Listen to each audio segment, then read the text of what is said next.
Hey guys, welcome back to my channel. It's Shalompopculture. How are you guys doing? In today's video, I'm going to be talking about 3 artists which fell off. But before we do, I'm going to do a quick introduction. My name is Shalom. I do videos on artists, new releases, new music, and also write reviews on my blog page, which I'll link down below. But let's get into it. So my first artist is Alicia Cara.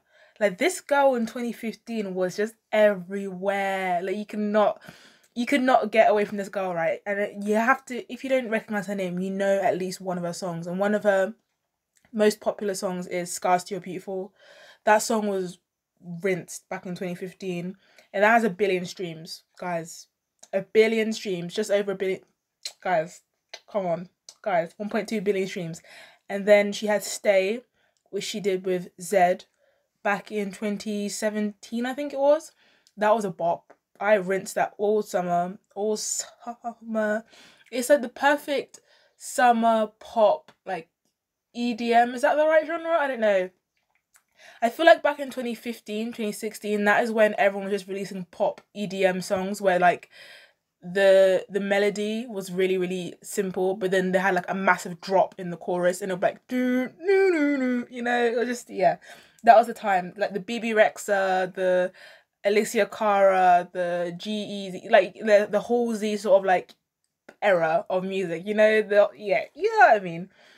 And then she also had another song from her first debut album. So her first debut album consisted of 2 of her hits, Scars to Your Beautiful and Here is a bop. I remember first listening to that in 2016, I think it was. And I don't know what it is about that song, it's just so relatable, like, oh, it just describes me perfectly. Like, the way it just describes me perfectly. Perfectly. That song just describes me perfectly. I don't know what it is. And then she was featured on the Moana soundtrack where she covered How Far I'll Go, which isn't originally sung by her, but she covered it. And that has 693 million streams on Spotify to date. And she has one song from her second album called Out of Love, which has 371 million streams to date. So where I think everything went wrong from Alicia Cara, because I just read the numbers out for you guys, and she was riding the wave of success. Like, this girl in 2016, 2015, everyone wanted to be with her, everyone wanted to do interviews with her, everyone wanted her to perform. She was performing live everywhere, on every like talk show, she's performing live at festivals, all of that. Like, everyone, she was opening for so many artists like Shawn Mendes, and I think, if I'm not mistaken, I think Coldplay, I have to, if I'm wrong, I'll say that on the screen. But she was everywhere, and her first album was very successful, like very successful, to the point where she was nominated for Best New Artist at the Grammys, and she won over SZA.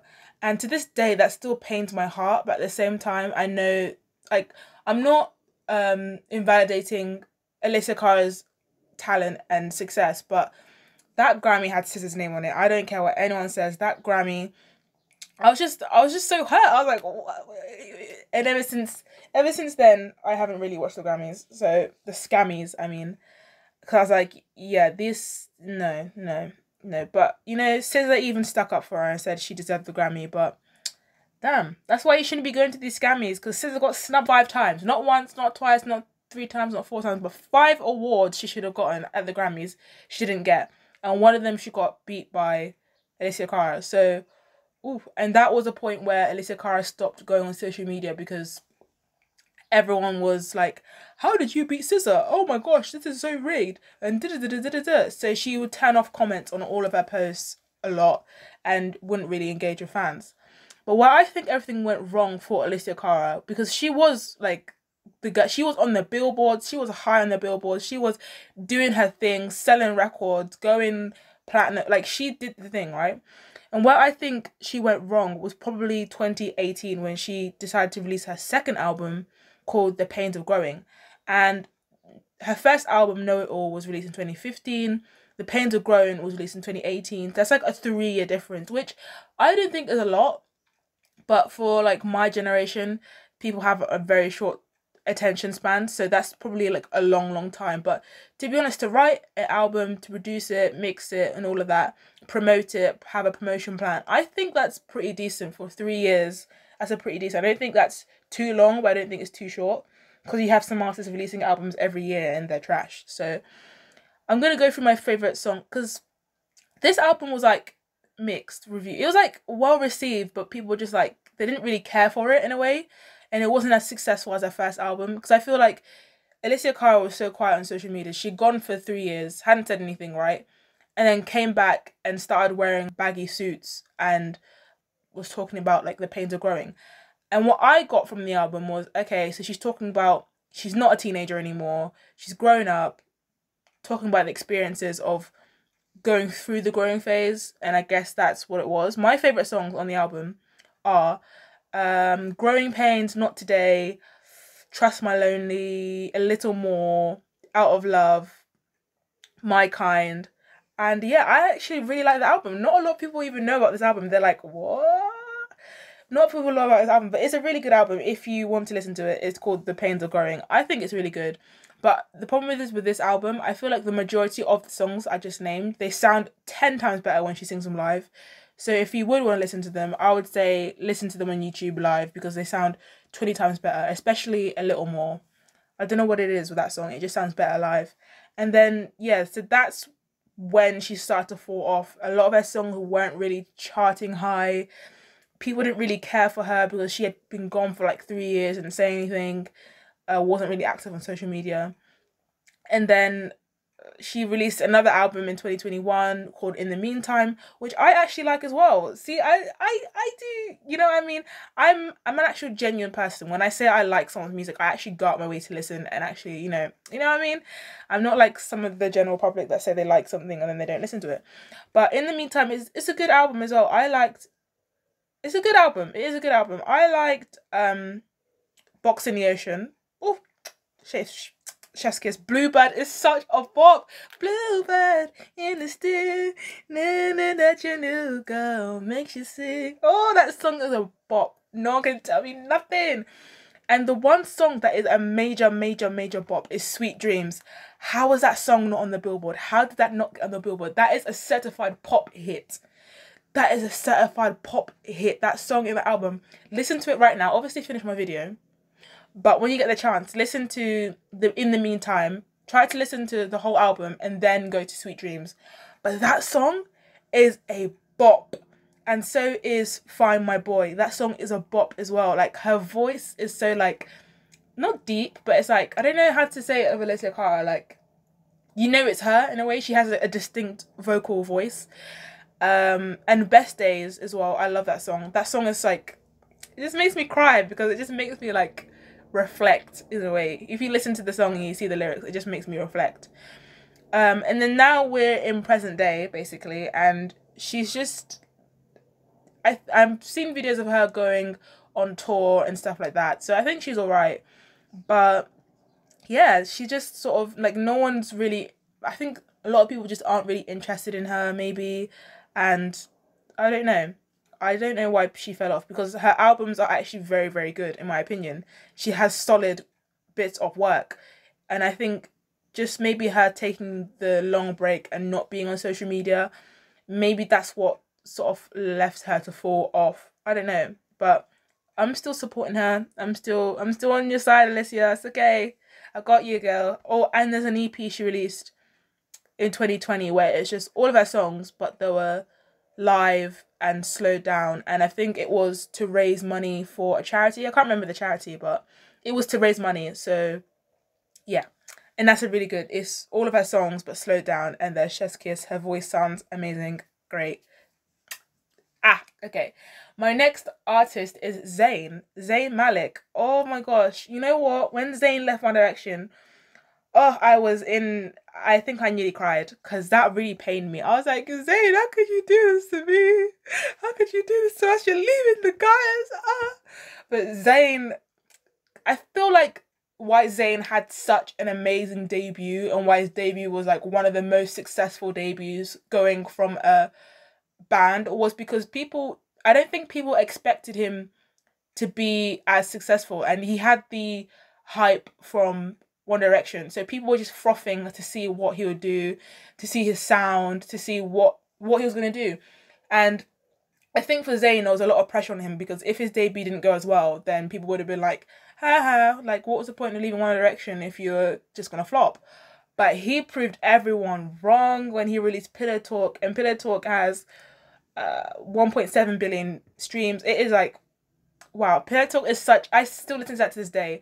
It came out in like 2016 and I still listen to Pillow Talk to this day. That song is just chef's kiss, and Zayn's vocals are so smooth, and I think he chose the right genre by going with like an R&B pop sound. I think that was the right genre for his vocals and his voice, because his voice is so smooth. Climb aboard, we'll go slow in high tempo. Oh, I'm actually getting really hyped and nervous about this because his vocals just sound so smooth and so it's just so luscious. You know what I mean? And then he also released a debut album called Mind of Mine, which did pretty damn good. And then what I think he fell off, trying to look at his discography, what I think he fell off was when he released his second album called Icarus Falls. I don't know what it was, but like none of the songs, if I'm wrong, none of the songs really charted. He even had a Nicki Minaj feature for this album, which I didn't even know about before doing this video. I had no clue he had a Nicki Minaj feature for one of the songs called No Candle No Light, unless that's just me and I just been living under a rock. But normally when Nicki Minaj releases songs, like, or is featured on a song and releases it, I know. But for this one, I did not know. And he even had Timberland on it. Like, he was, he was really building up those connections. And to be honest, actually, he had one hit on the album, Icarus Falls. He had Dust Till Dawn featuring Sia, and that song was really, really successful. That was major success. You could not go 2017, 18 without hearing that song. That song was everywhere. Sia did her thing. Zayn did her thing. The music video was interesting to see what concept they'll come up with. But that's where I think the downfall went for Zayn, because I think the hype just died down. Like, no one really cared anymore, if that makes any sense. Because he went from Mind of Mine, 2016, and then he took went from 2016 to 2018 to like 2 years. And then his third album, Nobody's Listening, he released that in 2021. So that's like a 3-year gap of like not doing anything. And if you know Zayn Malik, he does not do interviews for his songs. He does not do promotion like a normal artist would do. So obviously when you're releasing an album and you're teasing an album, a normal artist would go on a promotion run. So they'll go on talk shows, they'll do interviews, they'll perform live songs. Zayn doesn't do any of that, because Zayn he's got what has he got? He's got like, I think he's got like an extreme form of social anxiety or something like that. He said in an interview or like something like that.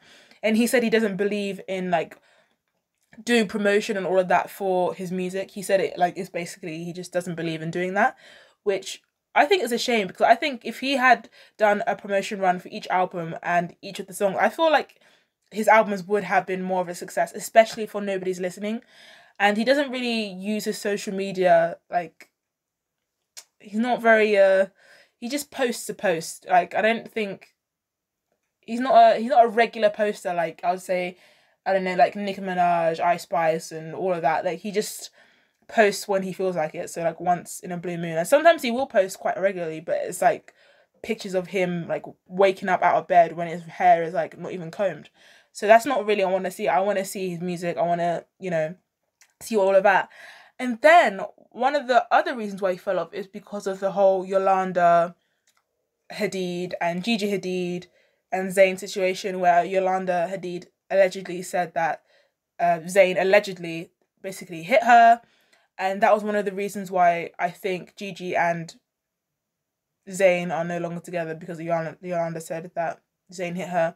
Which I'm just like, maybe if Zayn did actually hit her, I feel like it would have been provoked, because I just don't see Zayn acting out like that. Like, Zayn is like the most nonchalant, chillest person, doesn't really talk to anyone unless they know him, and he just keeps to himself and just releases music. So I feel like if he did hit her, it was probably provoked, knowing Yolanda, because she's a toxic red flag walking. I'm sorry. I don't believe that Zayn just hit her out of nowhere. She probably provoked him to do that, because I just can't see Zayn doing that. He just doesn't, it's just out of his character. I just can't see him doing that.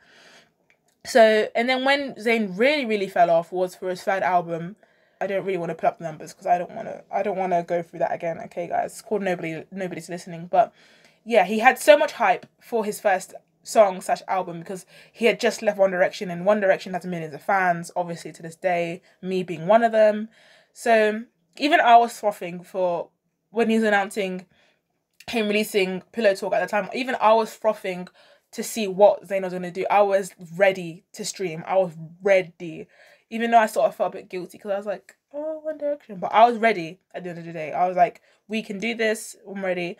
But yeah, the hype just died down. No one really cared. And at the time of Zayn releasing his second album, the One Direction members had, obviously they'd already split and they were starting their own projects, and we had Harry Styles doing his thing. What was that song called that he released? I forgot the song. Okay, that's gonna really annoy me. But he did that song, what's that song called? Sign of the Times. Yeah, he had that song which went really viral, and I'm not sure if that went like top 3 in the UK charts or number 1. Whatever, it was very successful. And yeah, Harry was doing his thing, and look at Harry now. He's been doing this thing for a long time. I don't really want to go into it, but yeah, so I feel like a lot of the focus wasn't on Zayn anymore, and it was starting to be on Harry, because Harry was releasing his projects, which were going very, very well for him. And even Liam Payne was doing his thing with his like one and only hit that he's ever had. But yeah, I'm not going to get into that because otherwise I'll actually be angry. So let's not get into Liam Payne because, yeah. Okay, that's enough for Zayn. And my third artist is Noah Cyrus, because Noah Cyrus, it took her a long time to get in her, like, her niche of style and music. It took her a long time. It took her, like, 2 EPs, and it took her a long time to get into what her niche was, what her genre was. Because I feel like before the end of everything, I don't think she'd really found her sound. She was just doing whatever. And I feel like her sound was country pop. And I was like, do not change it. Your sound for your voice and your vocals is country pop. Don't do straight country. You could do, her sound was just country pop ballads or country pop. Don't change it. If it's not broke, don't fix it. As I like to say, if it's not broke, don't fix it. And that was her sound. And I feel like her best piece of work is The End of Everything. That EP was phenomenal. It was so good. I still listen to that EP to this day, and that came out in 2020. My favourite songs from the EP are Liar, Lonely, Young and Sad, July, I Got So High, So Jesus. Basically the whole thing, basically. I like the whole EP. But then when she fell off, I feel like where Noah fell off was in between The End of Everything and her album she released in 2022. Because it was just a bit of a long wait for the album, because like her solo career started in like 2017. Her solo career started in, and then she didn't release her first album until 2022. So that is a long, long, long wait. And before that, she was just releasing EPs and singles. But yeah, it was just a bit of a long wait. And the hardest part, which is her debut album, it was just a bit like lackluster. I don't know, it just didn't hit the spot for me. It just didn't, I don't know, it was just like she made us wait so long, but the album was just so mediocre, if that makes any sense. And I feel like a lot of the songs on the album just sound the same to me. I don't know, they all have like the same guitar picking thing, and then like Noah comes in and then blah blah blah blah blah. It's just a bit like lackluster. I was like, what's going on here? Like, you made us wait how many years for this? But there is one EP she did with PJ Harding, which is her writer. He writes all of her songs, basically, and it's called People Don't Change. That is a really good EP, if you've never heard of it. And my favourite songs from that EP are Dear August, You Belong to Somebody Else, Cannonball, The Best of You. Those are my favourite songs from the album, if you want to go listen after you finish this video. But where I think she fell off was after that EP, because she just went... Yes, she did have an EP with PJ Harding, but like it just wasn't hitting. The songs she was releasing weren't hitting, and yeah, it just, no, the album was just too long of a wait, too mediocre, just no. And her live performances just weren't it. Like, no. That's all I've got for today's video. If you like this video and you want to see more, make sure you like so I know. Comment, give me video ideas as well, because I'm starting to run out now. Like, I'm literally running out of video ideas. I basically have no video ideas now. So comment below any video ideas, or just comment in general. Press the notification bell so you're notified when I post. And that is me done. Shalompopculture out.